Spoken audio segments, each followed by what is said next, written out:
हे नमस्कार, कैसे हो आप सभी। तो इंडिया का कोई भी कम्पिटिटिव एग्ज़ाम हो जिसमें सरकारी नौकरी आपको चाहिए, तो आप चाहे किसी भी टॉपर का इंटरव्यू सुन लीजिए या किसी बड़े बड़े टीचर की बातें सुन लीजिए, सभी आपको रिकमेंड करते हैं एनसीईआरटी। ठीक है। और ये भी कहा जाता है कि जो हमारे जर्नल स्टडी के क्वेश्चन आते हैं और जो हमारे हिस्ट्री, पॉलिटी और ये जियोग्राफी के क्वेश्चन आते हैं, तो इनका बेस आपका जो है एनसीईआरटी से ही बनता है। और पर्टिकुलरली मैं एसएससी सीजीएल की बात करूं या फिर एसएससी के किसी भी एग्ज़ाम की बात करूं, तो एक स्टैटिक पोर्शन जो होता है, ठीक है, वो भी एनसीईआरटी से बहुत सारे क्वेश्चन जो हैं कवर किए जाते हैं। तो आज इस वीडियो को बनाने का मकसद ये है कि हम सीधा एनसीईआरटी से ही पढ़ेंगे, ठीक है, और हम देखेंगे कि हमारे लिए क्या इम्पोर्टेंट है और वो कौन सी बातें हैं जिनको हमें ध्यान में रखना है एनसीईआरटी पढ़ते हुए। कौन से ऐसे कीवर्ड हैं जो हमारे दिमाग में होने चाहिए जिनसे क्वेश्चन हमसे जो है एग्ज़ाम में पूछा जा सकता है।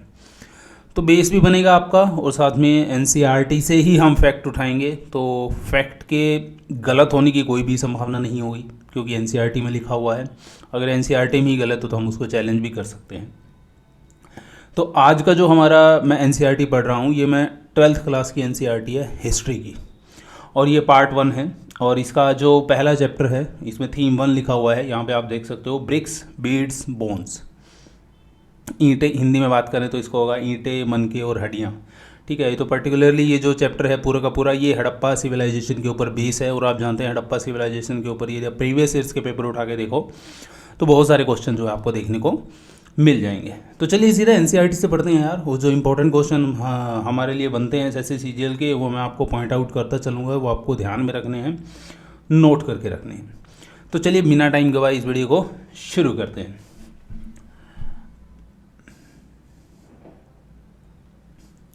देखिए पहली लाइन में ये क्वेश्चन छुपा हुआ है। क्या पहली लाइन में ही लिखा है इसमें, the Harappa seal is possibly the most distinctive artefact. Most distinctive artefact क्या है हड़प्पा सिविलाइजेशन का? वो है यहाँ से मिलने वाली मोहरें, जी ना, ठीक है, जिन्हें हम सील कहते हैं। और राइट में आप देख सकते हो एक एग्जाम्पल भी दिया हुआ है हड़प्पा सील का।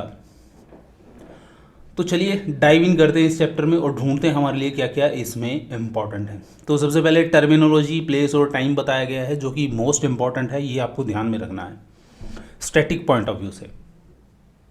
हड़प्पा सिविलाइजेशन, हड़प्पा नाम तो आप जानते हैं इसलिए पढ़ा। देखिए इसमें क्या होता है ना, जिस स्थान से जो साइट मिली है वो नाम की साइट का जो है कल्चर बना देते हैं। जैसे हड़प्पा से मिला, हड़प्पा सिविलाइजेशन बना दी, राखीगढ़ी से मिली, राखीगढ़ी कल्चर बना दी। तो इस तरीके से इसके साइट के नाम होते हैं। तो हड़प्पा जो प्रेजेंटली पाकिस्तान में है, तो हड़प्पा सिविलाइजेशन सबसे पहली साइट खोजी गई थी, आप ध्यान रखिए।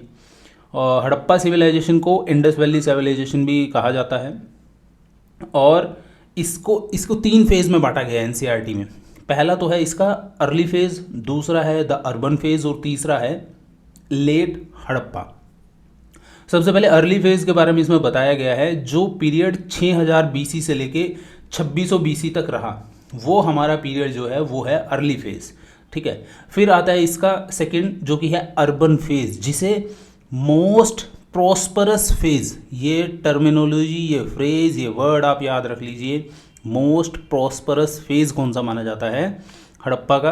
अर्बन फेज़, जिसे हम मैच्योर हड़प्पा फेज़ भी बोलते हैं।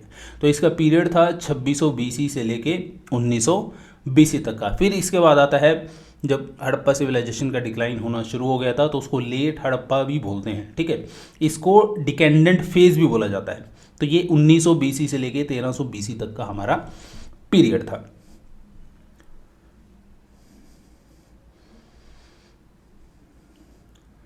अब बढ़ते हैं मैप की तरफ। तो इससे भी बहुत सारे क्वेश्चन हमारे बनते हैं। तो जैसे मैंने क्वेश्चन पढ़ा था कि जहाँ तक मुझे याद है नॉर्दर्न मोस्ट साइड पूछा था कौन सी है हड़प्पा सिविलाइजेशन की। तो यहाँ पे आप मैप में देखिए हमें साफ साफ दिखाया गया है। तो ये यदि हम यहाँ पर देखें मैप में, ये है मांडा। मांडा पड़ता है आपका जम्मू एंड कश्मीर में। तो ये हड़प्पा सिविलाइजेशन की नॉर्दर्न मोस्ट साइट है।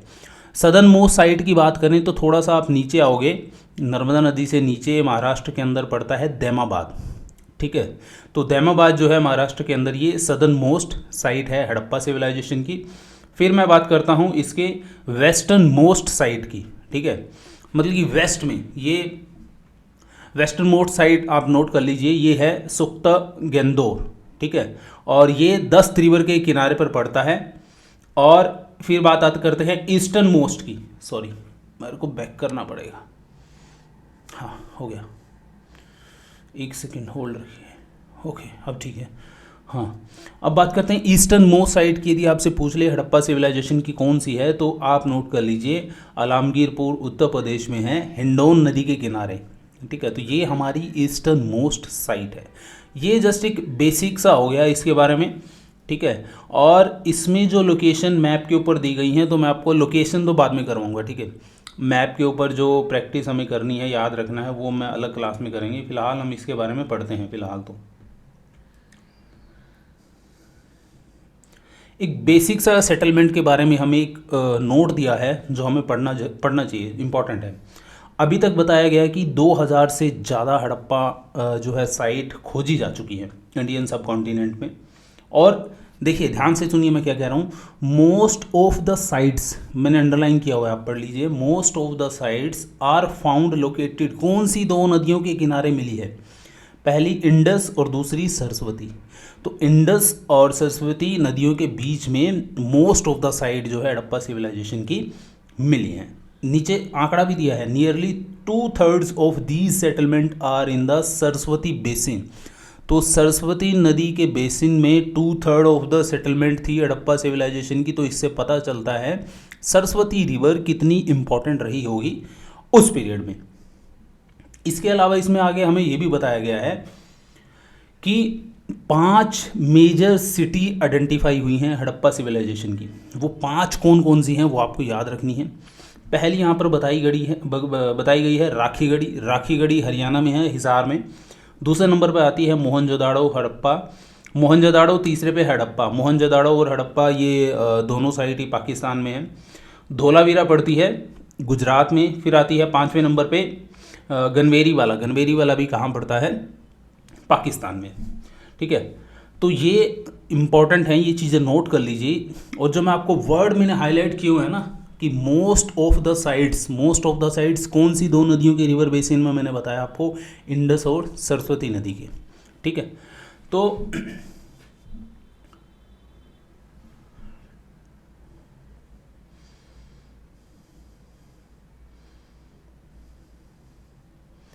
अब बात करते हैं सबसिस्टेंस स्ट्रेटजी, खाने पीने के बारे में इसमें बताया गया है।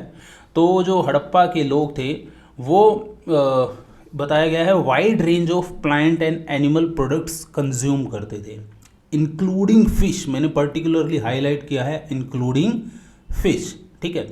तो जितने भी आर्कियोलॉजिकल एविडेंस हमें मिले हैं, ठीक है, उनसे ही ये। अब एक चीज़ समझ लीजिए, यहाँ पर हड़प्पा सिविलाइजेशन जो है उस दौर की सिविलाइजेशन है भाई, जहाँ पर हिस्ट्री लिखना अभी शुरू नहीं किया गया था।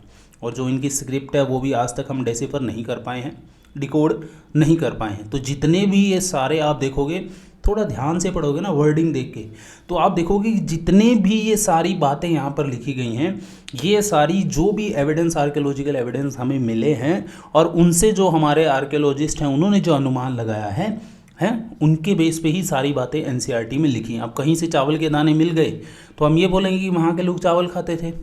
अगर वेयर हाउस में मिले हैं तो बोलेंगे कि यहाँ स्टोर करके रखते थे, ठीक है। किसी स्थान से मान लीजिए कोई पर्टिकुलर मोहरें मिल जाती हैं, तो ये बड़ी मात्रा में मोहरें मिल जाती है, तो हम ये कह सकते हैं कि ये जो प्लेस है यहाँ पर क्या हो सकता है, क्या पता मोहरे बनाने की फैक्ट्री हो। तो इस तरीके से आर्कियोलॉजिकल एविडेंस का यूज़ करके हमने जो है आर्कियोलॉजिकल एविडेंस के दम पर ये जो सारा यहाँ पर एनसीईआरटी में आपको पढ़ने को मिलेगा, ये सारा इसी चीज़ पर ही बेस है। और आगे बढ़ते हैं।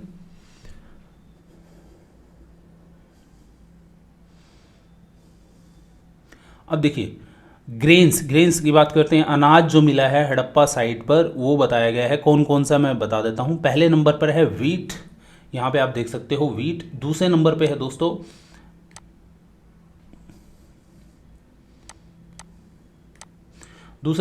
दोस्तों बार्ले, और फिर आता है तीसरा लेंटिल्स, फिर आता है चिकपिया, और फिर आता है सीसम। नोट कर लीजिए, ये सारे आपसे डायरेक्ट पूछ लेगा कि बताओ इनमें से कौन सी ग्रेन्स हैं जो हड़प्पा सिविलाइजेशन में नहीं मिली। तो अगर आपको पता है कि ये मिली हैं तो आप आसानी से खोज मारोगे, क्योंकि ऐसे ऐसे क्वेश्चन मैं दोस्तों इसलिए बोल रहा हूँ क्योंकि ऐसे क्वेश्चन मैं बहुत पढ़ चुका हूँ। ठीक है, तो मैं फिर रिपीट कर देता हूँ, वीट, बार्ले, लेंटिल, चिकपिया एंड सीसम। इसके अलावा मिलेट्स भी मिला है। ठीक है, मिलेट्स की जो साइट मिली है पर्टिकुलरली मैंने हाईलाइट किया, देख लीजिए कहाँ मिली हैं, गुजरात में। ठीक है, फिर आगे बताता है क्या कि राइस, जो राइस है वो रिलेटिवली रेयर है। देखिए इसने नकारा नहीं है कि राइस नहीं मिला है, रिलेटिवली रेयर है राइस का मिलना। ठीक है, इसके अलावा एनिमल बोन्स भी जो हैं हड़प्पा की साइड से मिली हैं। अब जैसे कैटल्स, गाय की हो गई, शीप, भेड़, गोट, बकरी, बुफेलो, भैंस, पिग, तो ये जो पशु हैं इनकी हड्डियां मिली हैं। अब जब इनकी हड्डियां मिली हैं तो हम ये बोल सकते हैं कि भाई इनको जानते होंगे, उस टाइम ये नॉन होंगे। ठीक है, और आर्कियोजियोलॉजिस्ट, ठीक है, की जो फाइंडिंग्स हैं वो भी इंडिकेट करती हैं, क्या इंडिकेट करती हैं, ये जितने भी एनिमल, कैटल, शीप, गोट, बफेलो, पिग्स, ये इंडिकेट करती हैं कि ये क्या थे, डोमेस्टिकेटेड थे, यानी कि इनको क्या किया जाता था, पाला जाता था। इसके बाद ये भी बताया गया है कि वो बोन्स ऑफ वाइल्ड स्पीशीज़, ठीक है, जो जंगली प्रजातियां होती हैं उनकी हड्डियां भी मिली हैं। अब उसमें कौन कौन सी हैं, जैसे पहले नंबर पे है बोर, जंगली सुअर जो होता है, फिर डियर, हिरन हो गया, और फिर हो गया घड़ियाल। आप सबको पता है घड़ियाल तो क्या होता है। एंड इसमें फिर आगे सीधा बताया गया है। देखिए मैं बोलता हूँ कि वर्डिंग पे आपको ध्यान देना है एनसीईआरटी के अंदर, तभी आप एनसीईआरटी को अच्छे से समझ पाओगे, तभी आपका बेसिक बनेगा, फंडामेंटल स्ट्रॉन्ग होंगे आपके। नीचे लाइन देखिए क्या लिखी है, we do not know whether the Harappan hunted these animal themselves, कि अपने आप से इनको हंट करते थे, और obtained meat from other hunting communities, या कोई और कम्युनिटीज़ थी जो इनके लिए हंट करती थी और इनसे वो खरीदते थे। ठीक है, bones of fish and fowl are also found, ये भी नोट कर लीजिए। फिर हम आगे बढ़ते हैं, एग्रीकल्चर टेक्नोलॉजी। अब एग्रीकल्चर टेक्नोलॉजी के बारे में बढ़ते हैं। तो जब जो आर्कियोलॉजिस्ट थे हमारे इन साइट को खोज रहे थे, तो इसमें आगे देखिए सीधा लिखा है, while the prevalence of agriculture is indicated by finds of grain. अभी देखिए ऊपर मैंने आपको बताया था ग्रेन्स जो मिली हैं, ठीक है, वीट, बार्ले, लेंटिल भी मिला है, तो ये तो सीधा इंडिकेट करता है कि भाई खेती तो होती होगी। अब उस पैटर्न को समझे कि किस पैटर्न में खेती होती थी, किस चीज़ का यूज़ करके खेती की जाती थी। तो जो आर्कियोलॉजिकल फाइंडिंग मिली हैं उन्हीं के बेस पे हमारे तथ्य भी बेस हैं। ठीक है, अब सीधा सीधा लाइन लिखी है क्या, it is more difficult to reconstruct actual agriculture practice. भाई एक्चुअल एग्रीकल्चर प्रैक्टिस क्या थी वो तो हम नहीं बता सकते, लेकिन एक सील मिली है टेराकोटा की। ठीक है, टेराकोटा की एक सील मिली है जो इंडिकेट करती है क्या, बुल यानी कि सांड was known, and archaeologist extrapolate from this that oxen were used for ploughing. भाई पुराने टाइम में जो हम बैल के द्वारा खेतों को जोतते थे, अब इनका ये कहना है कि टेराकोटा स्कल्पचर मिला है बुल का। तो अब हम ये बता रहे हैं कि इससे हम ये अंदाज़ा लगा सकते हैं कि खेती में बैलों का यूज़ किया जाता होगा हड़प्पा सिविलाइजेशन में। ठीक है, इसके अलावा फिर आगे ये भी बताया गया है कि टेराकोटा मॉडल मिला है प्लो का, have been found at site in Cholistan and at Banawali. कहाँ से, फिर मैं रिपीट कर देता हूँ क्योंकि ये भी हमसे बहुत बार पूछे गए हैं कि जो आर्टिफैक्ट मिले हैं, इंपॉर्टेंट जो आर्टिफैक्ट हैं, कौन कौन सी साइट से मिले हैं। तो यहाँ पे अब बात हो रही है टेराकोटा से बना हुआ एक हल, प्लो जिसको हम बोलते हैं इंग्लिश में, ये मिले हैं दो साइड से, एक चोलिस्तान पड़ता है आपका पाकिस्तान में, और बनवाली हमारा पड़ता है हरियाणा में, इन दो जगह से मिले हैं। ठीक है, अब आर्कियोलॉजिस्ट ने और एविडेंस ढूंढे इन साइट्स पे, क्या कि जुते हुए खेत के निशान इनको मिले, कहाँ पे, कालीबंगान साइट पर। कालीबंगान साइट कहाँ है, राजस्थान में। यहाँ से 3 क्वेश्चन बन गए भाई साहब आपके। ठीक है, टेराकोटा मॉडल ऑफ प्लो कहाँ मिला है, चोलिस्तान और बनवाली में। फिर यहाँ पे बताया गया है कि जुते हुए खेत के प्रमाण कहाँ पर मिलते हैं, कालीबंगान राजस्थान में। ठीक है, अब इसी प्रमाण में क्या लिखा हुआ है, the field had 2 set of furrow at right angle to each other suggesting that 2 different crop were grown together. अरे नालियाँ जो हम बना देते हैं, ठीक है, खेत में जब खेती करते हैं, तो इस तरीके से जो ये कह रहा है कि 2 सेट ऑफ फ्यूरो जो एक दूसरे को 90 डिग्री के एंगल पर काटती हैं, तो ये मिला है। और ये क्या इंडिकेट करता है कि एक समय पर 2 अलग अलग फसलें जो है बोई जाती थी हड़प्पा सिविलाइजेशन काल में। ठीक है, अब ये बता रहे हैं कि आज तो हमारे पास टेक्नोलॉजी हो गई है। ठीक है, तो आज हम बहुत जो है अभी लेटेस्ट जो डेवलपमेंट इसमें हुई हैं बहुत सारी हुई हैं हड़प्पा सिविलाइजेशन में, वो खैर इस वीडियो में तो इंक्लूड नहीं है, पर मैं ये समझता हूँ एसएससी सीजीएल के पॉइंट ऑफ व्यू से तो जितना इसमें लिखा है वो एनफ है। Most Harappan site are located in semi arid lands. ध्यान से सुन लीजिए, मोस्ट हड़प्पा साइट कौन से लैंड में है? सेमी एरिड लैंड में, where irrigation was probably required for agriculture. तो एग्रीकल्चर के लिए हमें इरिगेशन चाहिए ही चाहिए। Traces of canal have found at the Harappa site. ठीक है, नहरों के प्रमाण भी मिले हैं। कहाँ पर मिले हैं? कौन सी साइट पर? शौतुगाई। शौतुगाई ये है कहाँ पर? अफगानिस्तान में। एक क्वेश्चन यहाँ से बन गया भाई। ट्रेसिस ऑफ कैनाल्स मिले हैं, कहाँ से मिले हैं? शौतुगाई। शौतुगाई है कहाँ पर? अफगानिस्तान में। तो एक ही लाइन में 2 क्वेश्चन छिपे हुए हैं। बट नोट, ये भी देखिए, बट नोट इन पंजाब और सिंध। तो पंजाब और सिंध में कैनाल्स के ट्रेस नहीं मिले हैं। It is possible that ancient canals silted up long ago. It is also likely that water drawn from wells was used for irrigation. ये भी अनुमान है आर्कियोलॉजिस्ट का कि कुओं से भी पानी निकाला जाता था जिसका इस्तेमाल इरिगेशन के लिए किया जाता था। इसके अलावा ये भी कहा गया है कि वाटर रिजर्वियर, फिर एक क्वेश्चन आ गया, वाटर रिजर्वियर फाउंड कहाँ पर मिला है? धोलावीरा, गुजरात में। दूसरा क्वेश्चन, एक ही लाइन में 2 क्वेश्चन और बन गए आपके कि वाटर रिजर्वियर कहाँ से मिला है? धोलावीरा में। धोलावीरा साइट है कहाँ पर? गुजरात में। जिसका मकसद क्या था इस वाटर रिजर्वियर का? To store water for agriculture. ठीक है, आगे बढ़ते हैं। How artefacts are identified.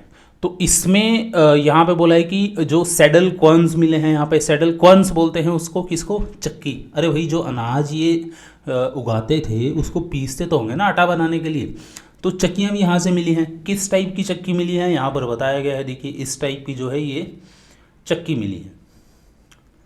ठीक है, देखिए मैं आपको वो पोर्शन आपका बता रहा हूँ जो हमारे एग्ज़ाम पॉइंट ऑफ व्यू से ज़रूरी है। यदि आप यूपीएससी की भाई तैयारी कर रहे हैं फिर तो आप, मैं चाहूँगा, डीप में ही पढ़ो।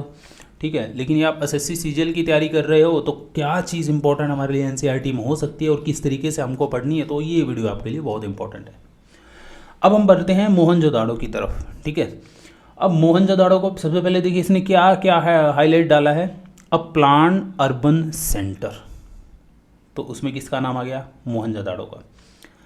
अब देखिए मैंने वर्ड हाईलाइट किया है, perhaps the most unique feature of Harappa civilisation was development of urban centres. शायद सबसे most unique feature Harappa civilisation का क्या कहा जा सकता है? Development of urban centres. अब उसी में से एक सेंटर का नाम है मोहनजोदाड़ो। ठीक है, और ये मोस्ट वेल नोन साइट है। यहाँ पे देखिए फिर हाईलाइट मैंने एक क्वेश्चन आपका यहाँ से बन गया, the first site to be discovered was Harappa, इसलिए हड़प्पा सिविलाइजेशन इसको हम बोलते हैं। ठीक है, अब यहाँ पर एक डायग्राम दिखाया गया है आपको। यहाँ पर बताया गया है जो सेटलमेंट होती थी हड़प्पा सिविलाइजेशन के दौरान, तो 2 सेक्शन में बटी होती थी। ठीक है, पहला तो होता था छोटा लेकिन ऊंची जगह पर बना हुआ, दूसरा होता था बहुत बड़ा लेकिन नीची जगह पर बना हुआ। तो ऊपर वाले को बोलते थे हम सिटाडेल किला, नीचे वाले को बोलते थे लोअर टाउन। अब इन दोनों की ही विशेषताएं आगे हमें बताई गई हैं, सिटाडेल और लोअर टाउन के बारे में। ठीक है, आगे क्या लिखा हुआ है? The citadel owes its height to the fact that building were constructed on mud brick platform. पहले तो भाई क्या किया गया, देखिए आर्कियोलॉजिस्ट ने क्या पता लगाया कि ये जो स्ट्रक्चर बना हुआ है, ये जो प्लानिंग करी गई है सारी, सबसे पहले ये कैसे बना होगा कि सबसे पहले तो एक मिट्टी का प्लेटफॉर्म तैयार किया होगा। ठीक है, मिट्टी का प्लेटफॉर्म तैयार करने के बाद उसके ऊपर फर्दर कंस्ट्रक्शन करी होगी। यहीं पर लिखा है, the citadel owes its height to the fact that building were constructed on mud brick platform, it was walled. इसको चारों तरफ से क्या किया गया था? दीवार से क्या बोलते हैं, कवर किया गया था। ठीक है, और which meant that it was physically separated from the lower town. ठीक है, इसका मतलब ये हुआ जो लोअर टाउन है उससे इसको अलग फिजिकली सेपरेट किया गया था। Lower town was also walled, lower town के भी चारों ओर दीवारें थी। ठीक है, several building built on platform which served as foundation. मैं बता रहा हूँ प्लेटफॉर्म के ऊपर ही जो फर्दर कंस्ट्रक्शन करी गई, क्योंकि प्लेटफॉर्म हमारा फाउंडेशन का काम करता है। और यही लाइन आगे बताई गई है क्या कि once the platform were in place all building activity within the city was restricted to the fixed area on the platform. कि जितना प्लेटफॉर्म बना दिया एक, ठीक है, फाउंडेशन बना दी, फर्दर सिटी की जो कंस्ट्रक्शन हुई उसी प्लेटफॉर्म पे हुई। So it seems that, confirm नहीं है, सीम्स बोल रहा है, इट सीम्स दैट, ऐसा प्रतीत होता है, the settlement was first plan. जैसे हम क्या बनाते हैं, घर का नक्शा पहले बनाते हैं, तो सबसे पहले हमने नक्शा बनाया, फिर नींव बनाई, फिर उसके बाद हम फर्दर जो है कंस्ट्रक्शन शुरू करते हैं। तो यहाँ पर भी यही कहा गया है, the settlement was first plan and the implemented accordingly. ठीक है, और फिर इसके बाद यहाँ पर ईंटों के बारे में भी बताया गया है कि भाई एक सबसे यूनिक फीचर ये था कि जो ईंटें यूज़ करी गई थी हड़प्पा सिविलाइजेशन में, चाहे वो पकी हुई ईंटें हों या वो कच्ची ईंटें हों, ठीक है, सारी सेम साइज़ की। तो उनका एक पर्टिकुलर स्ट्रक्चर था, पर्टिकुलर एक उनका रेशो था, हाइट, लेंथ ब्रेड्थ और उनकी हाइट का यहाँ पर बताया गया है। देखो, the length and breadth were 4 times and twice the height respectively. और ये रेशो मेंटेन रहता था इन ईंटों का। ठीक है, और साइड में हमें एक नोट दिया गया है, द प्लाइट ऑफ हड़प्पा। अभी मैं आपको बता रहा हूँ, Harappa was the first site to be discovered, it was badly destroy. ये आप स्टोरी छोड़ दीजिए, इसमें जो हमारे लिए सबसे इंपॉर्टेंट बात है इस पैरा में वो ये है, Alexander Cunningham, the first director general of archaeological survey of India. ये एक स्टैटिक जीके का क्वेश्चन है, आपसे डायरेक्ट पूछ लेगा, first director general of archaeological survey of India कौन थे, तो उसका नाम आएगा भाई अलेक्जेंडर कनिंघम। आगे बढ़ते हैं, लेइंग आउट ड्रेन।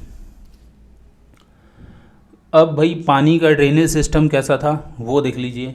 अब यहाँ पे लिखा है, one of the most distinctive feature of Harappa cities was, क्या था भाई मोस्ट डिस्टिंक्टिव फीचर क्या था, केयरफुली प्लान ड्रेनेज सिस्टम। जी हाँ, आपने सही सुना। ठीक है, फिर ये आगे क्या कह रहा है, it seems that streets with drains were laid out first. यानी कि पहले क्या किया गया, जो गलियां थी और उनके साथ जो ड्रेनेज सिस्टम बना हुआ था उसको पहले बनाया गया। इसके बाद क्या हुआ, हाउस इनके यानी कि घर इनके किनारे फिर बनाए गए। If domestic waste water had to flow into street drains, every house needs to have at least one wall along the street. तो सड़क के किनारे ही जो है ड्रेनेज सिस्टम, आज के मॉडर्न सिस्टम ही देख लीजिए, हमारी गली के दोनों साइड नाली होती है, तो अगर नाली में पानी जाएगा तो हमारी घर की एक दीवार तो गली के साथ में लगी हुई होनी चाहिए ना, तभी तो हमारा पानी उस नाली में जाएगा। यही वो बात यहाँ पर लिख रहा है इंग्लिश में। फिर आगे बढ़ते हैं। अब देखिए एक इम्पॉर्टेंट नोट यहाँ पर दिया हुआ है, क्या कि जो मोस्ट हड़प्पा सेटलमेंट थी have a small high western part and a large lower eastern section. तो ये जो अभी मैंने सेटलमेंट ऊपर आपको दिखाया था, सेटेडल जो हमारा वेस्टर्न साइड में था वो हाइट पे था, लोअर टाउन हमारा लोअर में ईस्टर्न साइड में था। अब यहाँ पे क्या बताया गया है, देखिए, at site such as Dholavira and Lothal. अब यहाँ पे एक्सेप्शन आ जाता है, क्या कि धोलावीरा और लोथल जो दोनों साइड कहाँ हैं, गुजरात में। The entire settlement was fortified, चाहे वो सिटेडल या लोअर टाउन, सबको ही फोर्टिफाई किया हुआ था एक दीवार से। And the section with in the town, फिर जो टाउन के अंदर जो सेक्शन है, चाहे वो फिर हमारा किला हो गया और लोअर टाउन हो गया, फिर उनको दीवार के जरिए अलग किया गया था। पहले तो सारा ही एक दीवार के अंदर बना दिया आपका सिटेडल और शहर, फिर उसको फर्दर अंदर दीवार बना के सिटेडल को अलग कर दिया और लोअर टाउन को अलग कर दिया, वो इसमें बताया है। And the section within the town were also separated by walls. The citadel within Lothal was not walled off, but was built at height. ठीक है, और ये कह रहा है कि जो लोथल में सिटेडल था उसको चार दीवारी नहीं करी गई थी, बट उसको हाइट पे बनाया गया था। तो ये एक एक्सेप्शन यहाँ पे दिया है। फिर आते हैं हम डोमेस्टिक आर्किटेक्चर के बारे में।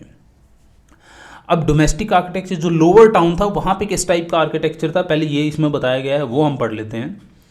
ये क्या कह रहा है कि lower town at Mohenjodaro, Mohenjodaro की अभी बात चल रही है, provide example of residential building many were centred on a courtyard. Simple सी बात सुनिए, घर में एक आप आंगन बना दीजिए बड़ा, उसके चारों तरफ आप घर बना दीजिए। अब आपने 4 5 या 6 7 8 9 घर बना दिए उस आंगन के चारों तरफ, ठीक है। तो उस टाइप का यहाँ पे लिख रहा है, many were centred on a courtyard with rooms on all side. उसके ही चारों तरफ क्या होते थे, रूम्स होते थे। Courtyard was probably the centre of activity. अब इसी कोर्टयार्ड में कुकिंग करी जाती होगी, कोई और जो घर में एक्टिविटी होती हैं वो सारी की जाती होगी, बुनाई की जाती होगी, particularly during hot and dry weather. What is also interesting is an apartment concern for privacy. यहाँ पे एक चीज़ बहुत इंपॉर्टेंट है, जो इस पूरे स्ट्रक्चर का जो मेन गेट होता था, उस मेन गेट से आप कोर्ट यार्ड नहीं दिखता था आपको, ठीक है, वही यहाँ पर बताया गया है। There are no window in the walls along the ground levels beside the main entrance does not give a direct view of interior or the courtyard, ठीक है। फिर आगे बताया गया है, एवरी हाउस हैड, ध्यान से सुनिए, every house had its own bathroom. सबका अपना एक बाथरूम होता था, पेव्ड विद, जिसको मिट्टी के ईंटें होती हैं, ठीक है, ईंटों से बनाया जाता था, with drains connected through the wall to the street, अभी जो मैं आपको ऊपर समझाया था। Some houses have remains of staircases to reach a second storey of the roof. अब देख लीजिए, some houses has remains of staircase, सीढ़ियों के प्रमाण भी मिले हैं भाई, जिनको चढ़ के सेकेंड स्टोरी पर जाया जाता था या छत पर जाया जाता था, सीढ़ियाँ भी थी, ठीक है। मैनी हाउस हैड वेल्स, कुछ घरों में कुएं भी होते थे, often in a room that could be reached from the outside and perhaps used by passers bye. देखिए कितना बढ़िया स्ट्रक्चर था कि जो कुआं बना हुआ है घर के अंदर, तो बाहर से जो भी लोग जा रहे हैं, कोई गली से गुजर रहा है या कोई मुसाफिर गुजर रहा है, वो भी उस कुएं को एक्सेस कर पाता था। इस तरीके का स्ट्रक्चर जो है बनाया गया था। घर के बंदे तो एक्सेस कर ही पा रहे हैं, बाहर का बंदे भी इसको एक्सेस कर सकता था। Scholars have estimated that total numbers of wells in Mohenjodaro was 700, 700 कुएं थे मोहनजोदाड़ो में। अब ड्रेनेज के ऊपर भी एक एक्सेप्शन है, यहाँ पे मैंने आपको बताया है, इस पैरा में देखिए आप, इस वाले में, drainage system were not unique to larger cities, ठीक है, but were found in smaller settlement as well. जो ड्रेनेज सिस्टम था, यही नहीं कि जो बड़े शहरों में वहीं पर ड्रेनेज सिस्टम आपको देखने मिले, छोटे शहरों में भी ड्रेनेज सिस्टम अच्छा वेल मेंटेन था। जैसे at Lothal for example, while house were built for mud brick, ठीक है, मट्टी की ईंटें जो होती थी उससे घर बनाए गए थे, और drains were made of burnt brick, यानी कि पक्की ईंटों से ड्रेनेज सिस्टम बनाया गया था। तो ये किसके एग्जांपल दे रहा है, ये लोथल का।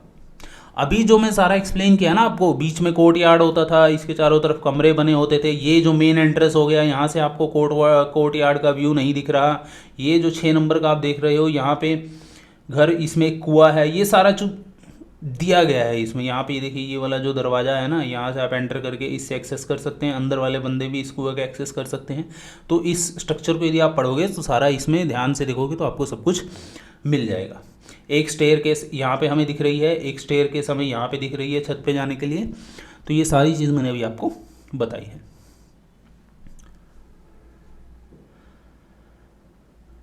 अब पढ़ते हैं सिटाडेल। अभी देखिए स्ट्रक्चर हमने किसका पढ़ा, लोअर टाउन का। अब सिटाडेल के बारे में बता रहा है, ये मोहनजोदाड़ो की ही बात चल रही है अभी तक। It is on the citadel that we find evidence of structures that were probably, शायद ऐसे स्ट्रक्चर जो हमें मिले हैं किले के अंदर, शायद, प्रोबेबली लिख रहा है वो, श्योर नहीं है, probably used for special public purpose, जिनको स्पेशल पब्लिक पर्पस के लिए यूज़ किया जाता था। और इसमें वेयर हाउस भी है, यहाँ पे देख लीजिए आप, यहाँ पे ये पूरा एक किला है आपका सिटाडेल, यहाँ पे एक वेयर हाउस आपको दिख रहा है, ये देखिए। और फिर इसी के राइट साइड में आप देख सकते हो ग्रेट बाथ। ग्रेट बाथ से जुड़े हुए बहुत सारे क्वेश्चन एसएससी सीजीएल में पूछे जा चुके हैं। तो ग्रेट बाथ ये मिला कहाँ पे, मोहनजोदाड़ो में। तो मोहनजोदाड़ो की ही बात चल रही है अभी। अब हम बात करते हैं, अभी जो आगे सारा ये जो बताया गया है कि मैसिव स्ट्रक्चर मिला, ठीक है, लोअर ब्रिक पोर्शन उसका जो मिट्टी से बनाया गया, ये वेयर हाउस की बात हो रही है कि वेयर हाउस की जो दीवारें हैं चारों तरफ, वो तो ईंटों की बना दी, और उसको ऊपर आजकल जो आप मॉडर्न देख रहे होंगे ना, वेयर हाउस की चारों तरफ तो पहले 8-8 फुट या 10-10 फुट की दीवार मिट्टी से बना देते हैं, फिर ऊपर उसको टिन डाल देते हैं। ठीक है। इसी तरह पुराने टाइम में, हड़प्पा के टाइम में भी किया गया कि दीवारें तो बना दी गई वेयर हाउस की चारों तरफ से ईंटों की, 5-5 फुट की लगा लीजिए, 6 फुट की, 8 फुट की, जितनी की भी, और जो ऊपर का पूरा स्ट्रक्चर था वो बनाया गया था किससे? लकड़ी से। ठीक है। फिर आगे बताया गया ग्रेट बाथ के बारे में। ये क्या था? एक रेक्टेंगुलर टैंक था इन अ कोर्ट यार्ड। यहाँ पे देख सकते हो आप लेफ्ट साइड में, सराउंडेड बाय किससे? Corridor on all 4 side. ठीक है। यहाँ पे आप स्ट्रक्चर में देखोगे तो इस ग्रेट बाथ, ये हमारा बीच में ये जो है ग्रेट बाथ है, और इसके चारों ओर स्ट्रक्चर आपको ये कॉरिडोर मिल जाएगा। ये साफ दिख रहा है, आप देखोगे इसको आसानी से आपको दिखेगा। आगे क्या लिख रहा है? अब इसी ग्रेट बात की एक्सप्लेनेशन इसमें दी गई है। ठीक है। ये तो मेरे को तो नहीं लगता इसके बारे में आपको एसएससी सीजीएल में तो पूछेगा, यूपीएससी का तो मैं नहीं कुछ बोल सकता। ठीक है। हाँ, लेकिन इसमें एक चीज़ ज़रूर लिखी हुई है, लास्ट लाइन जो आपको पढ़नी चाहिए और आपके लिए इंपॉर्टेंट है। The uniqueness of the structure as well as context in which it was found. जिस संदर्भ में ये मिला है और इसका जो यूनिकनेस है स्ट्रक्चर का, वो ये दर्शाता है क्या? लेड स्कॉलर्स, जो विद्वान हैं, वो सजेस्ट करते हैं ये जो ग्रेट बाथ था वो किसी न किसी some kind of special ritual bath के लिए यूज़ किया जाता था। किसको? इस ग्रेट बाथ को, जो मिला किसमें? मोहनजोदाड़ो में। अब बात करते हैं ट्रैकिंग सोशल डिफरेंसेस।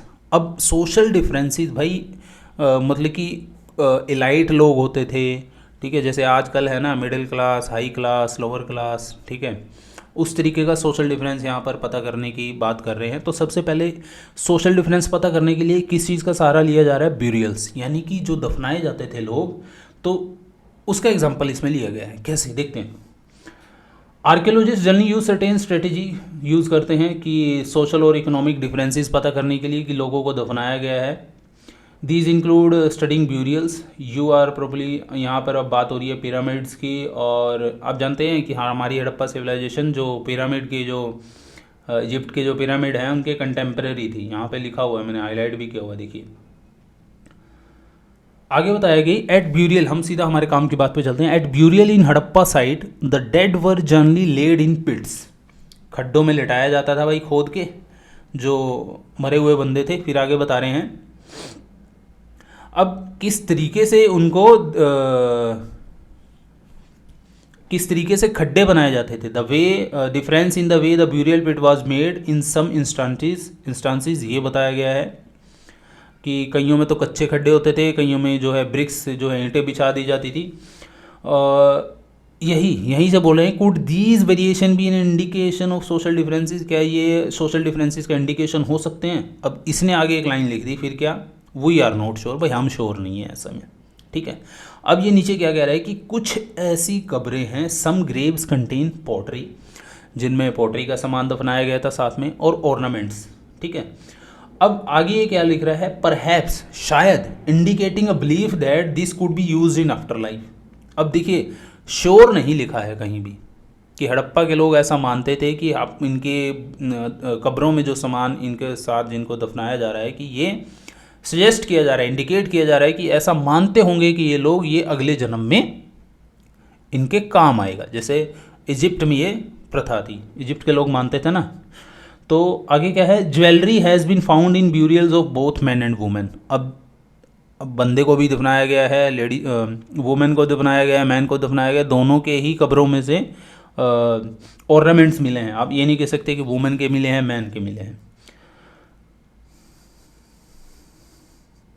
अब एक यहाँ पर एक एग्जांपल दिया गया है, जैसे मिड 1980s में हड़प्पा का जो एक्सकेवेशन हुआ था, तो उसमें एक कब्र में 3 शेल्स माने कि शंख, 3 शेल्स रिंग, शंख से बनी हुई रिंग, जेस्पर से बना हुआ मनका, hundreds of micro beads was found near the skull of a mail.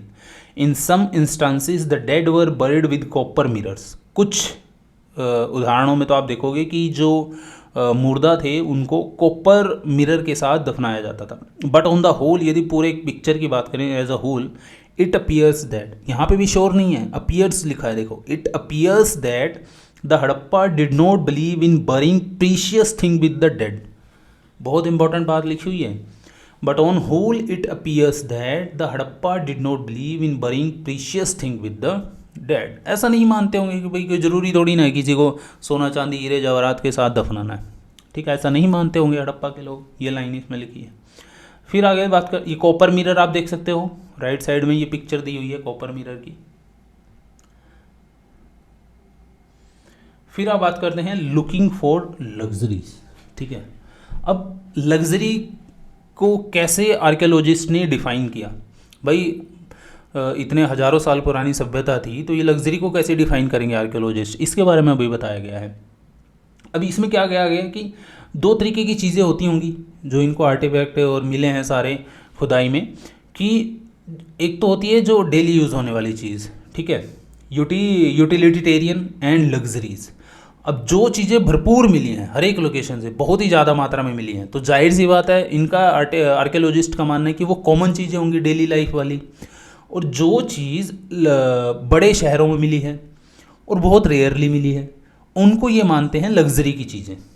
दूसरा, जो चीज़ें प्रीशियस मेटल से बनी हैं, जैसे सोने से बनी हैं, या फिर प्रीशियस पत्थर से बनी है, लैपिस lazuli से बनी है, ठीक है, या फिर और कोई पोर्ट्री जो हैं वो रंगदार मिट्टी से बनी हुई हैं, तो ये जो सारी चीज़ें हैं कम मात्रा में मिली हैं, या फिर इनका मटेरियल जो यूज़ किया गया है इनके अंदर, उसके बेस पे भी लग्जरी को डिफ़ाइन किया गया है इस पैराग्राफ के अंदर। वही में हम इसमें जानने की कोशिश करेंगे।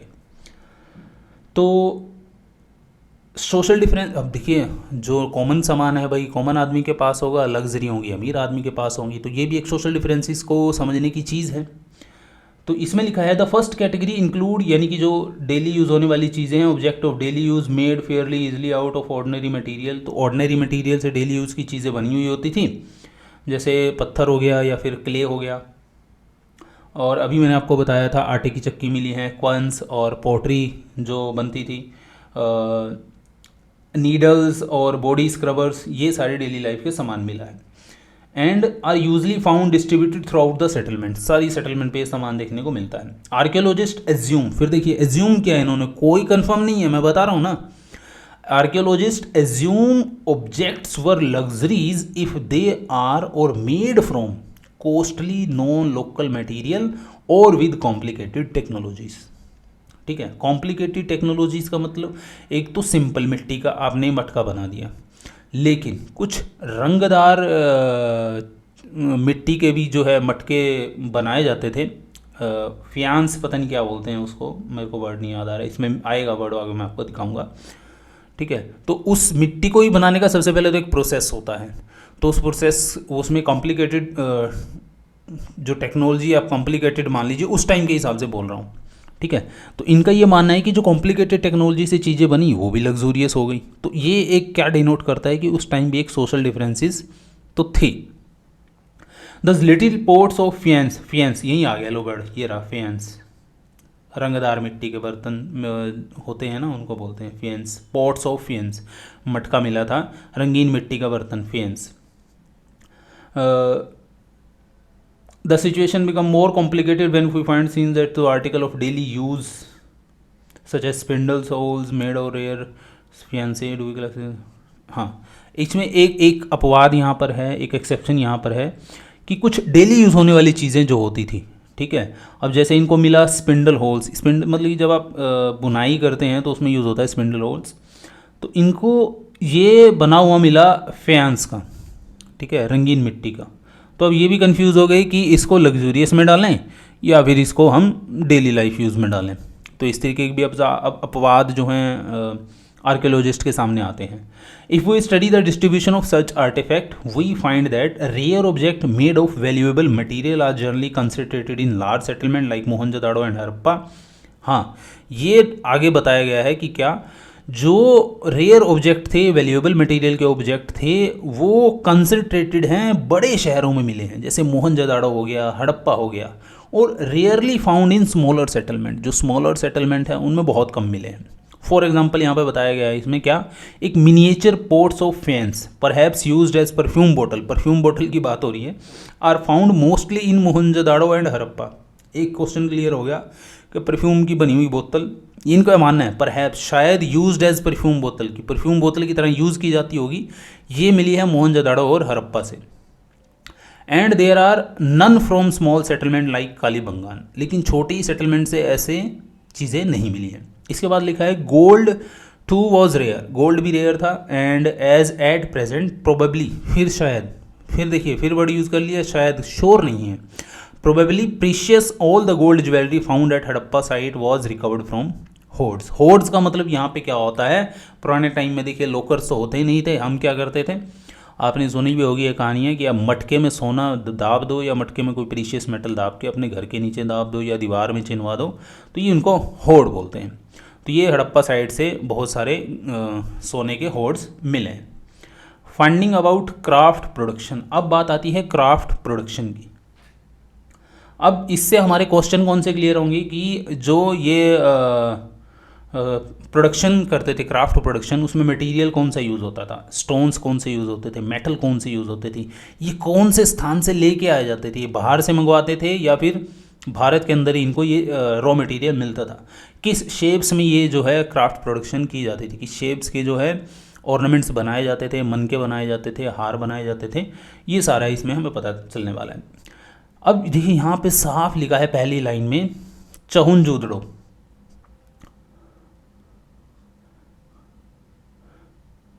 चहुंदाड़ो, यार मेरे को नहीं समझ आ रहा है ये नाम, चहुंदोड़ो कुछ ऐसे बोलते हैं, चन्हुदारो, ठीक है। This is a tiny settlement less than 7 hectare as compare to Mohenjodaro, ये हमारे लिए इंपॉर्टेंट नहीं है, ऑलमोस्ट एक्सक्लूसिवली, ये चीज़ इंपॉर्टेंट है। देखिए क्या लिखा है, almost exclusively devoted to craft production.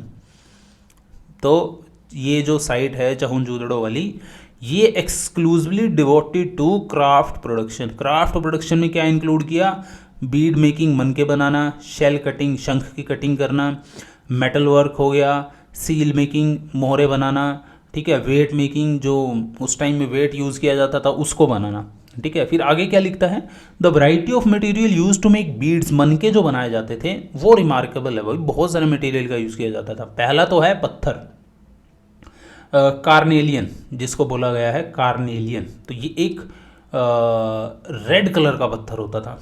फिर दूसरे नंबर पे आता है जेस्पर, फिर क्रिस्टल और क्वार्ट्ज और स्टीएटाइट। इसके अलावा मेटल्स का यूज़ किया जाता था, कौन कौन सी का, कॉपर, ब्रॉन्ज, गोल्ड। मेटल फिर दोहरा देता हूँ भाई मैं, ऐसे पूछ लेगा आपसे क्वेश्चन कि हड़प्पा सिविलाइजेशन के दौरान कौन सी मेटल जो है वो लोग नहीं जानते थे, किस मेटल के बारे में नहीं जानते थे। अब हमने एनसीईआरटी में पढ़ लिया कॉपर, ब्रॉन्ज और गोल्ड, ये 3 तो हैं, ठीक है। एंड शेल फ्यांस एंड टेराकोटा और बर्न्ट क्ले, तो ये मटेरियल यूज़ किया जाता था। जो कुछ मनके होते तो 2 या 2 से ज़्यादा स्टोन को आपस में चिपका कर बनाया जाता था, तो ये हमारे, हाँ, शेप्स जो यूज़ करी जाती थी ना मनके बनाने की, वो देख लीजिए, जैसे डिस्क शेप हो गया, सिलेंड्रिकल, स्फेरिकल, बैरल शेप।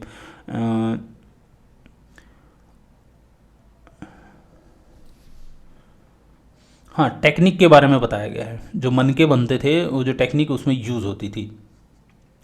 तो जो स्टीएटाइट होता है एक बहुत ही सॉफ्ट स्टोन होता है जिसके ऊपर आप इजीली काम कर सकते हैं। तो जो कुछ मनके होते थे पहले तो उनके मोल्ड बनाए जाते थे, स्टीएटाइट का पाउडर का यूज़ करके मोल्ड बना लिया, फिर उसके अंदर पिघला के कोई भी चीज़ डाल दी तो उसका मनका बन गया, फिर उसमें ड्रिल करके क्या कर दिया, उसका मोती उसमें ड्रिल करके उसके अंदर सुराख कर दिया। तो ये एक प्रक्रिया थी, एक टेक्निक थी बीड्स बनाने की।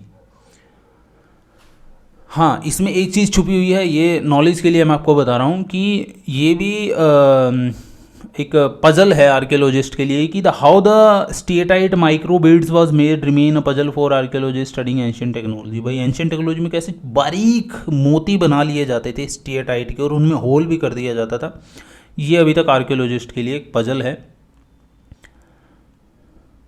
फिर ये बताया गया कि रेड कलर जो कार्नेलियन के अंदर होता था उसको कैसे लाया जाता था, कि जो मनका होता था उस पर ये येलोइश रॉ मटेरियल डाल के उसको आग में पकाया जाता था, तो उसमें रेड कलर आता था।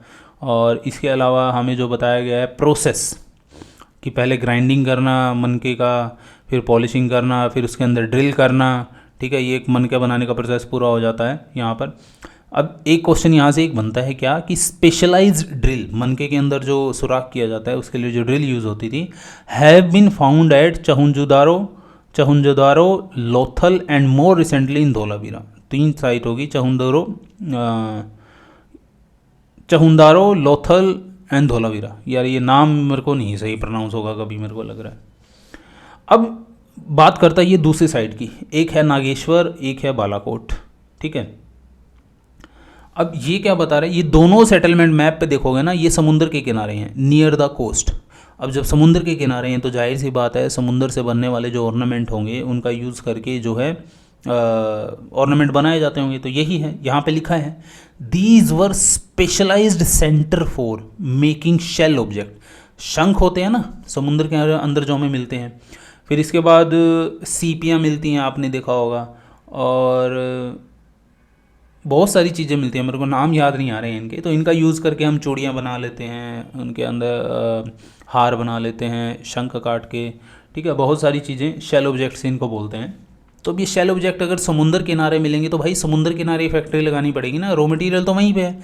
तो specialised centre for making shell object कौन से थे, 2 पता चल गया हमें, पहला नागेश्वर, दूसरा बालाकोट, ठीक है। इसके अलावा तो शेल ऑब्जेक्ट का यूज़ करके बैंगल बना दी, चूड़ियाँ बना दी, लेडल्स बना दी, इनले बना दिए।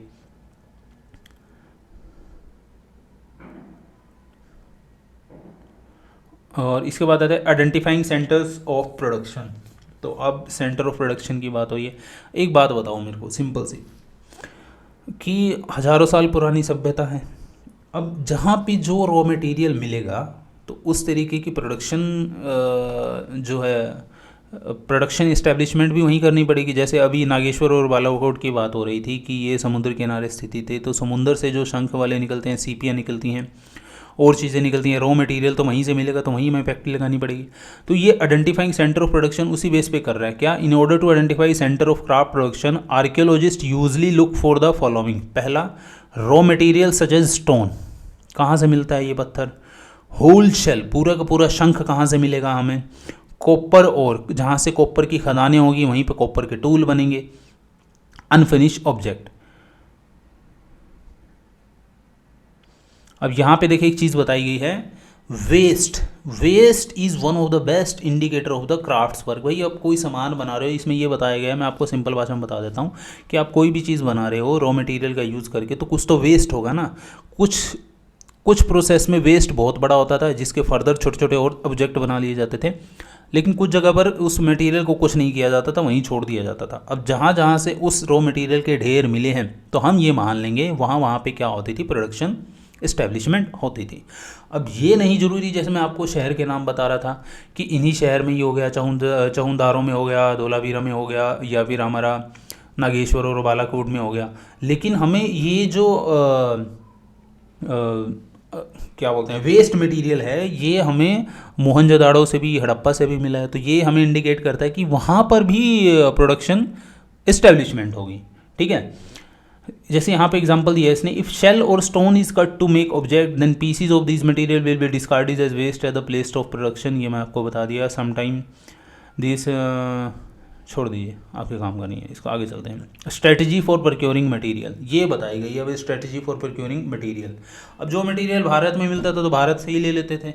अब मान लो कोई साउथ इंडिया से हमें गोल्ड चाहिए, तो भाई 10-12 व्यापारी मिलके अपना चले जाते थे साउथ इंडिया में सोना लेने के लिए, एक्सपेडिशन पे निकल जाते थे, ठीक है। तो ये बताया गया हमें स्ट्रेटजी क्या होती थी इनकी। अब obvious variety of material was used, मैंने आपको बता दिया। सम क्ले वर लोकली अवेलेबल, कुछ क्ले जो हमें चाहिए तो तब तो लोकली अवेलेबल होता था। कुछ पत्थर ऐसे होते थे, टिम्बर्स ऐसे होती थी, मेटल ऐसे होते थे जो हमें बाहर से खरीदने पड़ते थे।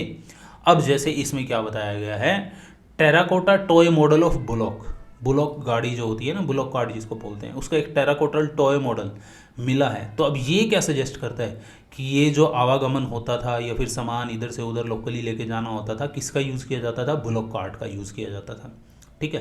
तो ये एक तरीके, इससे फिर आर्कियोलॉजिस्ट क्या कह रहे हैं, ये हमें सजेस्ट करता है कि ये एक तरीके का one of important means of transporting goods होता था पीपल्स के लिए across land routes. Riverine routes along the Indus and its tributaries as well as coastal routes were also probably used। तो ये भी है कि भाई नदियों के सहारे भी नदियों का रूट्स का इस्तेमाल करके भी आवागमन होता था, व्यापार होता था, और कोस्टल रूट से भी व्यापार होता था, आवागमन होता था। इस चीज़ को नकारा नहीं गया है एनसीईआरटी में। मटेरियल फ्रॉम सब कॉन्टिनेंट एंड बियॉन्ड, ये इंपॉर्टेंट है, ये ध्यान से सुनिएगा। अब लोकली तो भाई बहुत मटेरियल हमारे यहाँ भी होता था, ऐसी बात नहीं है, ठीक है। अभी जैसे फिर जिक्र आ गया नागेश्वर और बालाकोट का कि जहाँ पर शेल अवेलेबल होते थे, एंड इसके अलावा और अदर साइड बता गई हैं। अफ़गानिस्तान में मैंने अभी आपको जिक्र भी किया था, पर शौतगाई जो है वहाँ पे एक साइड थी, ये साइड जानी जाती थी लेपिस लजुली के लिए। ये क्वेश्चन आ चुका है SSC में, मैं फिर दोहरा रहा हूँ आपके लिए। लेपिस लजुली का बेस्ट सोर्स क्या था? शौतगाई। ये कहाँ पर पड़ता है? अफ़गानिस्तान में। लेपिस लजुली एक तरीके का ब्लू स्टोन है, बहुत ही हाईली वैल्यूएबल है। इसके बाद अब बात करते हैं लोथल। लोथल कहाँ पड़ता है भाई? गुजरात में। यहाँ पर मिलता था क्या? कार्नेलियन, मैंने आपको बताया था, स्टोन है, एक रेड कलर का स्टोन होता है, तो इसका बहुत बढ़िया स्टोर था लोथल के पास। और फिर बात करते हैं स्टीएटाइट, ये हमें लोकली मिल जाता था साउथ राजस्थान से और नॉर्थ गुजरात से। और मेटल हमें मिल जाती थी राजस्थान से। कौन सी? Another strategy for procuring raw material may have been to send expedition. मैंने अभी आपको बताया था कि साउथ इंडिया से गोल्ड मिलता था तो 10, 12, 20 व्यापारी मिलकर निकल जाते थे एक्सपीडिशन पर सोना लेने के लिए। और खेतड़ी रीजन राजस्थान का, ये क्वेश्चन भी बहुत बार पूछा जा चुका है। खेतड़ी रीजन राजस्थान का सोर्स होता था हड़प्पा सिविलाइजेशन के लिए कॉपर का। जी हाँ, साउथ इंडिया गोल्ड का। दीज एक्सपीडिशन, आगे चल लीजिए, इसमें कोई इंपॉर्टेंट चीज़ और नहीं बची है। हाँ, there is evidence in Khetri area for what archaeologist called the Ganeshwar Jodhpur culture. फिर मैं बताता हूँ, गणेश्वर जोधपुर कल्चर है, इसका एक डिस्टिंक्टिव फीचर क्या है? जो इसकी पोट्री है, पोट्री क्या है? नॉन हड़प्पन स्टाइल है। इस डिस्टिंक्टिव नॉन हड़प्पा pottery and unusual wealth of copper object. यहाँ से एक तरीके से मान लीजिए ट्रेजर मिला कॉपर का, तो अब इतनी मात्रा में यदि यहाँ से कॉपर मिलता है तो ये हम कह सकते हैं कि यहाँ पे जो लोग रहते थे उस टाइम में वो हड़प्पा सिविलाइजेशन में कॉपर उपलब्ध करवाते थे, बेचते होंगे, स्टोर करते होंगे, जो भी होगा, वही बात यहाँ पर लिखी गई है कि वो कॉपर सप्लाई करते थे हड़प्पान्स को। फिर बात करते हैं कॉन्टैक्ट विद डिस्टेंट लैंड। भाई बाहर, इंडिया से बाहर, तो भाई इनका कनेक्शन, अफगानिस्तान की बात आ गई, ओमान की बात आ गई, पाकिस्तान की बात आ गई, ठीक है। कैसे कैसे कनेक्शन पता चला? यहाँ पे ये जो ब्लैक कलर का मटका देख रहे हो, ये मिला था ओमान से। मटका बना हुआ है, इस पर ब्लैक कलर की ये कोटिंग की गई है। तो यहाँ पे लिखा क्या है? Archaeologist find suggest that copper was also probably, फिर नहीं कोई श्योर है, probably brought from Oman. Oman से भी कॉपर आता था।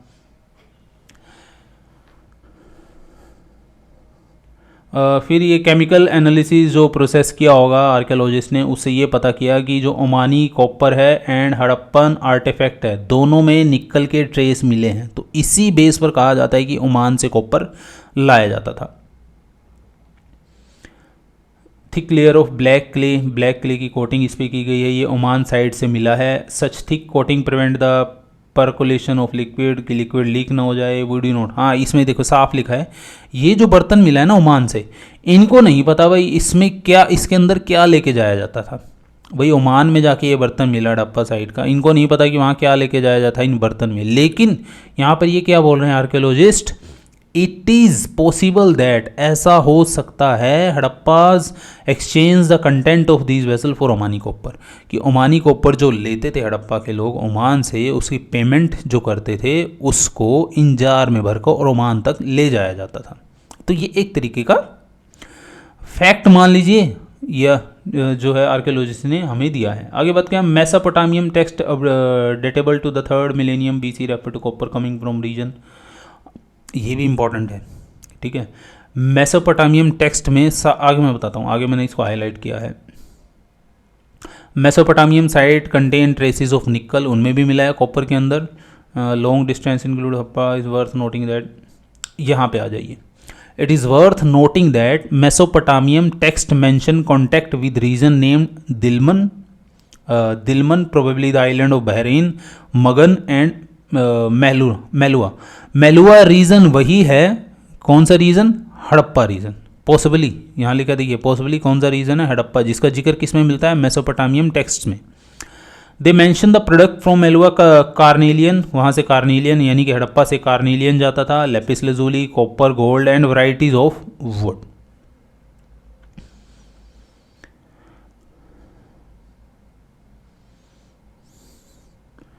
आगे इसमें लिखा हुआ है did it get this name from the कॉ, इट इज़ लाइकली, ठीक है, ऐसा प्रतीत होता है, इट इज़ लाइकली दैट, ऐसा कह सकते हैं that communication with Oman, Bahrain और मेसोपोटामियम वाज बाय सी से होता था, ठीक है। और Mesopotamian text refer to Meluhha as a land of seafarers, besides we find depiction of ships and boats on seals जो मिली है ना भाई, यहाँ पे आप देख लीजिए, पहले मैं आपको बता देता हूँ, ये एक सिलेंड्रिकल सील है, ये मतलब कि ये सारा आ कहाँ से रहा है, आर्कियोलॉजिस्ट ये बातें लिख कैसे रहे हैं, ये एक सिलेंड्रिकल सील है, इस पे जो ये बुल बना हुआ है, ठीक है, और जो हड़प्पा से सील मिली है उनके ऊपर भी ऐसा बुल बना हुआ है, ठीक है, तो कोई ना कोई कनेक्शन तो रहा होगा ना, यहाँ इसीलिए लिखा है, देखिए there is a cylindrical seal typical Mesopotamian seal है, but the hump bull motif on it appear to be derived from the Indus region. फिर आगे लिखा है देखिए, round Persian Gulf seal found, ये एक सील मिली है in Bahrain, some time carries Harappa motif, तो इस पे भी जो हड़प्पा की सील्स होती थी उनके ऊपर भी कुछ ना कुछ जानवरों के मोटिव्स बने होते थे, और ये जो पर्शियन गल्फ की सील है इसके ऊपर भी मोटिव बना हुआ है। तो interestingly local Dilmun weight followed the Harappa standard. अब जो वेट यूज़ करते थे, ठीक है, वो जो स्टैंडर्ड अपनाते थे, चाहे वो बाइनरी हो गया, बाइनरी वेट सिस्टम हो गया, जो भी स्टैंडर्ड हड़प्पा में चलता था, आगे मैं आपको बताऊंगा, वो फॉलो किया जाता था दिलमुन में, ठीक है। फिर नीचे दिखाया गया है सील डिपिक्ट अ बोट, यहाँ देख लीजिए एक सील मिली हुई है इतनी बड़ी, और ये यहाँ पे आपको दिखती है बोट दिख सकती है। अब बोट दिख रही है तो ये सीधा सीधा आर्कियोलॉजिस्ट बोल रहे हैं भाई समुद्र के रास्ते भी फिर सामान आता जाता होगा बाहर के देशों से, रिवर रूट का भी यूज़ किया जाता होगा अगर बोट के निशान हमें मिल रहे हैं, ठीक है। आगे बढ़ते हैं, ये एक मैंने क्वेश्चन पढ़ा हुआ था, ये बहुत सारे एग्जाम में पूछा गया है, ये पिक्चर जो आपको दिख रही है ना, ये एक साइन बोर्ड मिला था इतना बड़ा, ठीक है, और ये साइन बोर्ड मिला कहाँ से था, ये मिला था धोलावीरा से, तो इसका आंसर था धोलावीरा। अब बात करते हैं सील, स्क्रिप्ट और वेट्स की। सबसे पहले सील्स एंड सीलिंग्स की बात करते हैं।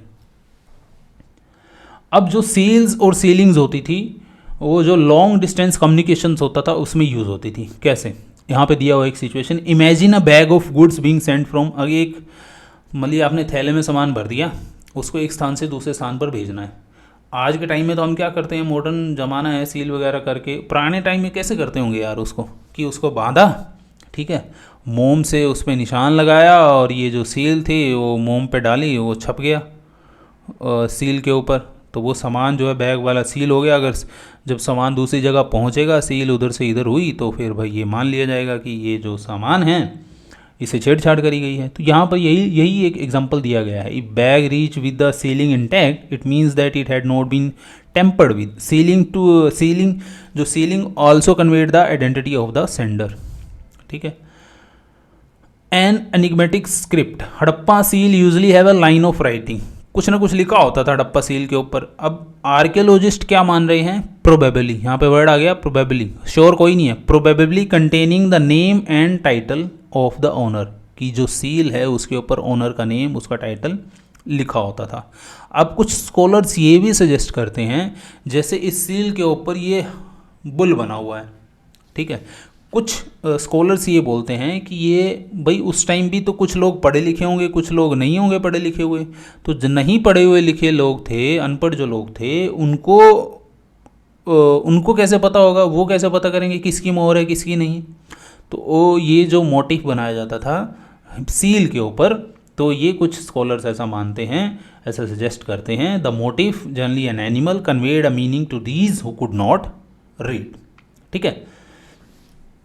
मोस्ट इंस्क्रिप्शंस आर शॉर्ट, लिखे होते थे छोटे अक्षरों में, छोटे लिखे होते थे, और साइज़ की बात नहीं कर रहा हूँ कि अक्षर कम होते थे, मेरा कहने का मतलब ये है, फ़ॉन्ट छोटे होने की बात नहीं कर रहा हूँ मैं। द लॉन्गेस्ट कंटेनिंग 26 साइन, जो लॉन्गेस्ट हमें इंस्क्रिप्शन मिला है उसमें 26 साइन है। आल्दो द स्क्रिप्ट्स रिमेन अनडेसिफर्ड, ये तो सबको पता है भाई, आज हमें जो आज तक हम इसको डिकोड नहीं कर पाए हैं स्क्रिप्ट को। It was evidently not alphabetical where each, इसको छोड़ दीजिए, इसे टू मैनी साइन, जो साइंस मिले अभी तक तक के साइंस, इस लैंग्वेज में 375 से लेके 400 साइन खोजे जा चुके हैं। It appears that script was written from right to left. क्यों ऐसा क्यों माना जा रहा है? क्यों? एज सम शील show a wider space in the right, कि राइट साइड में तो स्पेस है लेकिन लेफ्ट साइड में स्पेस कम है। तो ऐसा माना जाता होगा कि जब ये इनग्रेव किया जाता होगा सील के ऊपर, जो शिल्पकार होगा वो राइट साइड से चलता होगा और लेफ्ट साइड आते आते उसके पास स्पेस खत्म हो जाता होगा। तो इसीलिए ऐसा माना जाता है कि जो इनकी स्क्रिप्ट थी ये राइट टू लेफ्ट होगी। Consider the variety of object on which writing has been found. Seal, copper tool, rim of jar, copper and terracotta, tablet, jewellery, सबके ऊपर इंस्क्रिप्शन मिला है। ये नहीं सील के ऊपर मिला है, ठीक है, सबके ऊपर मिला है।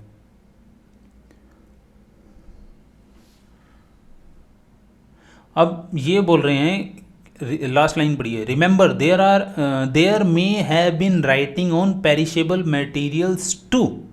ठीक है, अब ये किसकी तरफ इशारा करते हैं? ये क्वेश्चन उठा देते हैं, क्या could this mean that literacy was widespread? क्या सभी लोग पढ़े लिखे थे?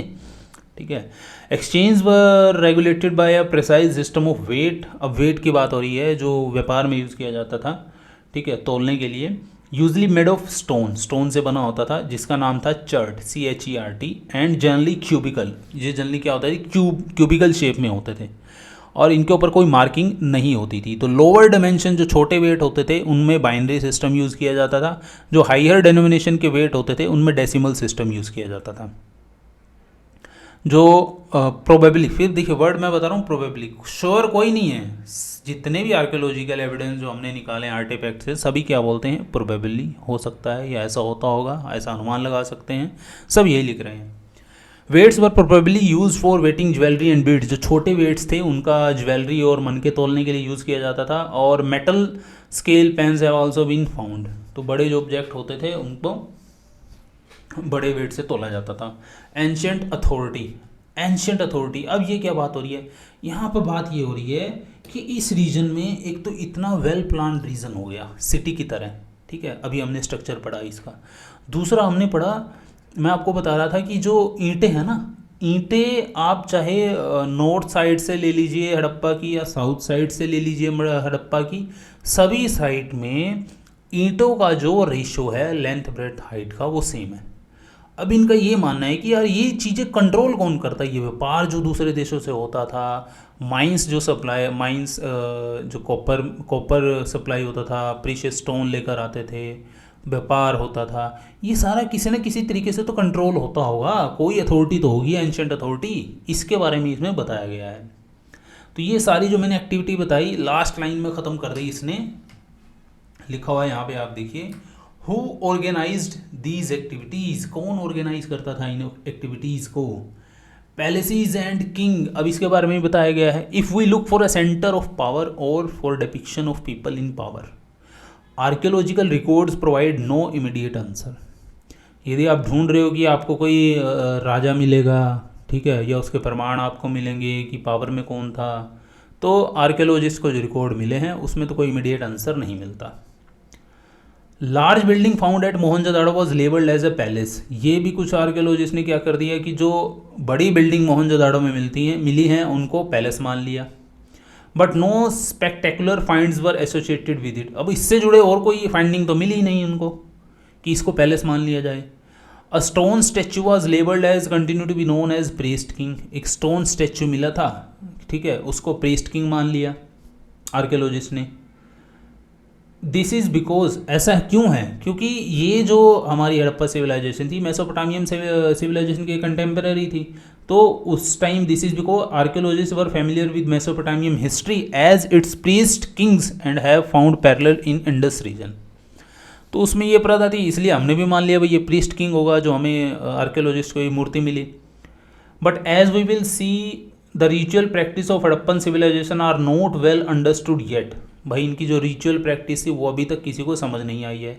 Nor there any mean of knowing whether those who perform them also held political power. और ये भी नहीं पता कि जो उनको परफॉर्म करता था कि वो उसके पास पॉलिटिकल पावर थी या नहीं थी, वो सत्ता में था या नहीं था।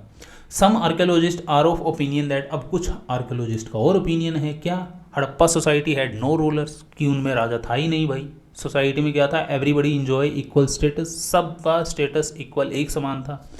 कुछ और आर्कियोलॉजिस्ट हैं जो मानते हैं there was no single ruler but several, मतलब मोहनजोदाड़ो का अलग राजा हो गया, हड़प्पा साइड का अलग हो गया, इसी तरह और जो सेटलमेंट थे उनके अलग अलग राजा होते थे। कुछ आर्कियोलॉजिस्ट ये मानते हैं, कुछ ये भी आर्ग्यू करते हैं there was a single state, कि पूरा हड़प्पा सिविलाइजेशन एक सिंगल स्टेट हुआ करता था। ठीक है, क्यों हुआ करता था, क्योंकि जितने भी आर्टिफैक्ट मिल रहे हैं सब में सिमिलरिटीज़ मिल रही हैं, तो इसलिए इसको एक स्टेट माना गया पूरे को।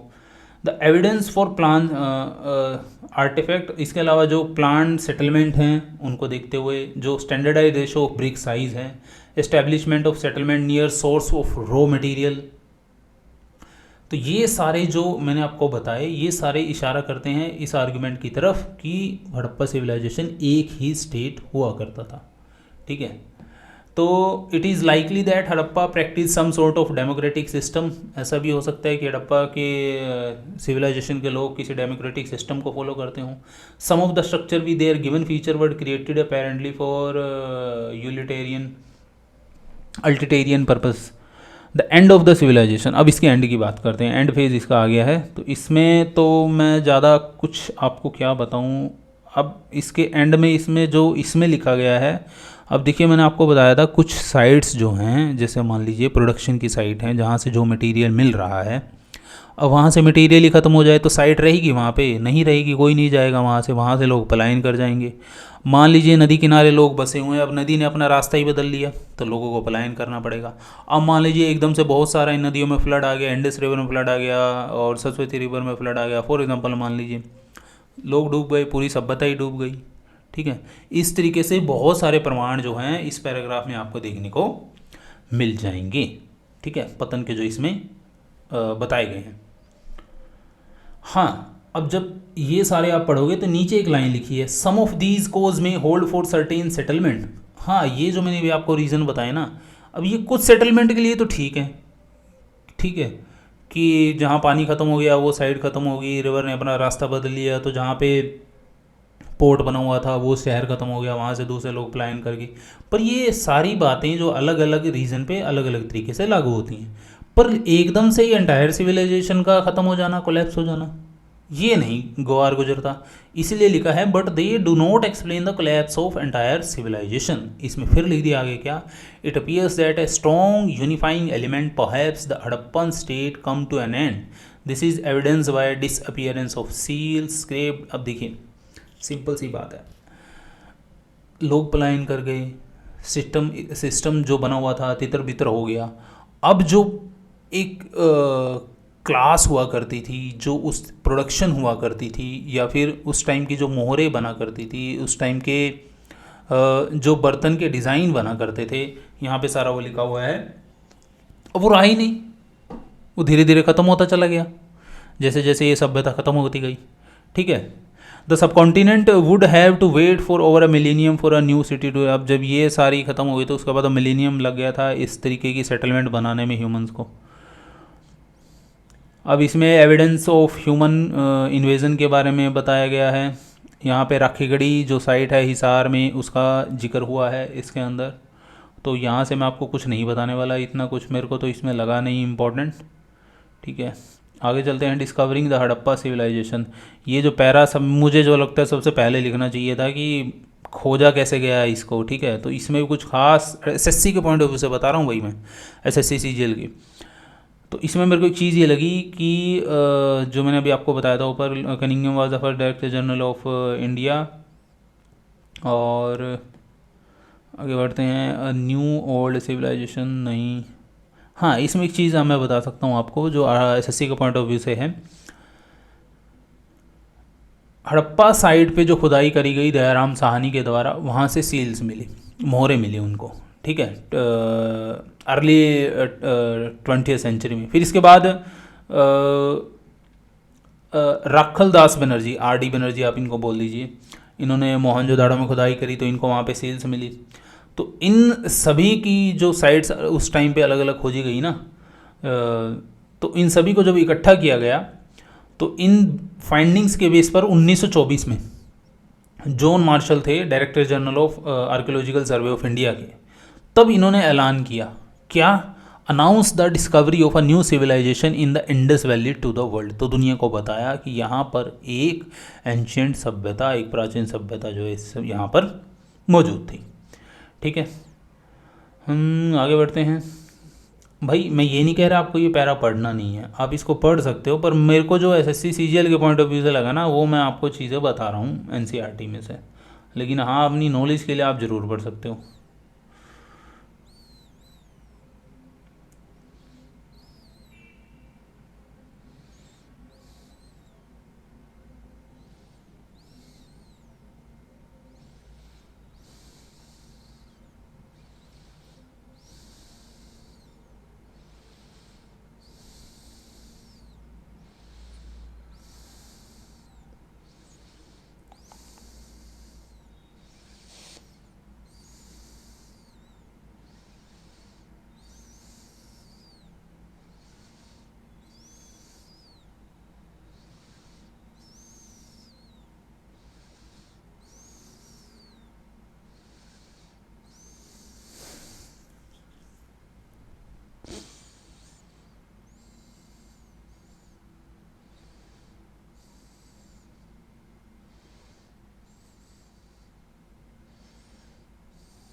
एक चीज़ यहाँ पे इम्पोर्टेंट लिखी हुई है, in some seals a figure shown, यहाँ पे मैं बता देता हूँ, in some seal a figure shown seated cross legged in a yogic posture, sometimes surrounded by animals, has been regarded as depiction of Proto Shiva, that is an early form, one of the major deities of Hinduism।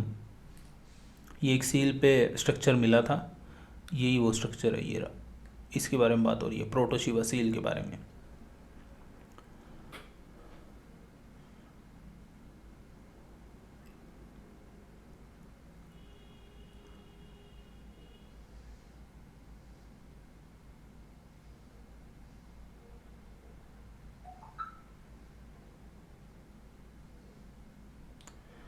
तो ये जो timeline है major periods in the early Indian history की, ये भी आप देख सकते हैं।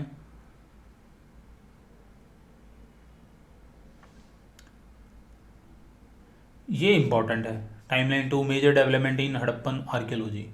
इसमें बताया गया 1875 में पहले प्रमाण मिले, अलेक्जेंडर कनिंगम को उनके सामने एक सील मिली थी, किसी बंदे को उसने ला के रख दी, वो भी कंफ्यूज हो गया भाई ये है क्या। ठीक है, तो वहाँ से शुरुआत हुई। फिर 1921 में दयाराम साहनी ने एक्सकवेशन शुरू किया हड़प्पा साइट में। 22 में मोहनजोदाड़ो में शुरू हुआ। 1955 में एस आर राव ने एक्सकवेशन बिगिन किया अपना, कहाँ, लोथल गुजरात में। ठीक है, B K Thapar begin excavation at Kalibangan. तो ये नाम मैं इसलिए बता रहा हूँ कि ये क्वेश्चन पूछे जा चुके हैं कि किस व्यक्ति ने कहाँ पर खुदाई शुरू करी थी। दयाराम साहनी ने हड़प्पा में, और एस आर राव ने लोथल में, बीबी लाल एंड बी के थापर ने कालीबंगान में। M R Mughal begin exploration in Bahawalpur. R S Bisht ने एक्सकवेशन बिगिन किया था 1990 में धोलावीरा में, यहाँ पे आप देख सकते हो। तो ये डायरेक्ट एक स्टैटिक स्टैटिक क्वेश्चन है, ये आपसे डायरेक्ट एसएससी में पूछे जा सकते हैं। अमरेंद्र नाथ ने 1997 में एक्सकवेशन शुरू किया था राखीगढ़ी हिसार में। वसंत शिंदे ने अपना आर्कियोलॉजी रिसर्च शुरू किया था राखीगढ़ी 2000। ये था दोस्तों हमारा फर्स्ट चैप्टर एनसीईआरटी का, 12th एनसीईआरटी का हिस्ट्री का फर्स्ट चैप्टर था हमारा। और कैसा वीडियो लगा कमेंट बॉक्स में बताइएगा। और इसमें मेरे को अपने पॉइंट ऑफ व्यू से मेरे को लग रहा है इसमें ना बहुत सारे फैक्ट्स हैं जो छूट गए हैं, जहाँ तक मुझे लगता है, क्योंकि मैंने जो क्वेश्चन पढ़े हुए हैं ना एसएससी सीजीएल्स में, एसएससी के पेपर्स में जो प्रीवियस में पूछे जा चुके हैं, उसमें से कुछ ऐसे फैक्ट्स हैं जो थोड़े से मिसिंग हैं इसमें से। तो मैं वो कोशिश करूँगा कि एक वीडियो में उसका एक आपका प्रैक्टिस सेशन लेके आऊँ और उसमें मैं वो कवर करवा दूँगा आपको। ठीक है, तो ये फिर आपका चैप्टर ही पूरा आपका कवर हो जाएगा। ठीक है, तो कैसा वीडियो लगा कमेंट बॉक्स में बताइएगा। मिलता हूँ नेक्स्ट वीडियो में। जय हिंद।